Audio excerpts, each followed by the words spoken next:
keep it down in there, boy. We need you to cook meth and you need to sleep up before we put you back to work. Now, if I catch you making all that racket again, I'm gonna come down there and whoop your ass, boy. You hear me? I'm gonna whoop you good.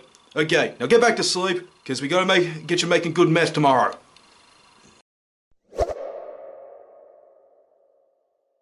Well, you know what they say, you can't let a good thing stay dead for too long, especially when it comes to entertainment, because that's what's happened with Breaking Bad, with the all-new film El Camino. For those who don't know, this is a Netflix exclusive continuation of the hit series, picking up after its climax where Walter White dies, and it focuses exclusively on Jesse Pinkman.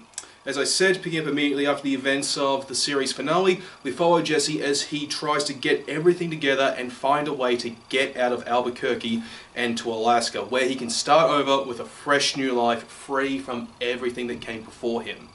Now, this is actually a really good setup, and it hasn't been botched at all. Everything that people liked about Breaking Bad is here. Keep in mind though, I'm saying that as someone who's only watched a few episodes from the first season and never really got into the big overarching plot details. But for what it's worth, the story was easy to follow and it was highly enjoyable from what I saw.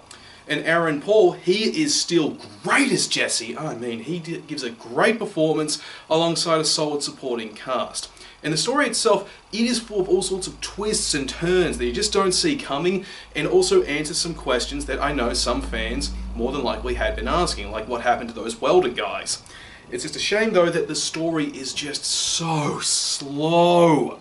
I mean, it just got on my nerves. There are times where I was just wondering, okay, is this gonna pick up or should I just stop watching?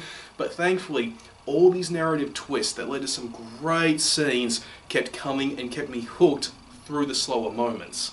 But with that being said, that does lead into another issue this film does have, and this is really just me nitpicking, but I'm being honest here. This is a film that is exclusively for the fans. Like I said, I only watched a few episodes from the first season, so this is not the best movie for me, especially when some of the stuff I couldn't really follow because I hadn't seen the rest of the series. But if you're a die-hard Breaking Bad fan, you're going to know what's going on, you're going to know who these people are, you're going to be satisfied at the stuff you're seeing, and you're going to love it more than anyone else. But for people like me, we can still watch it, we can still enjoy it, we just won't get the most out of it. The same thing can't be said about the cinematography though, which is just gorgeous. The cinematographer and the director weren't afraid to really get creative, to really showcase the mood of what's going on in some scenes, and it gives Jesse's character a satisfying ending. It's not a terrible ending at all.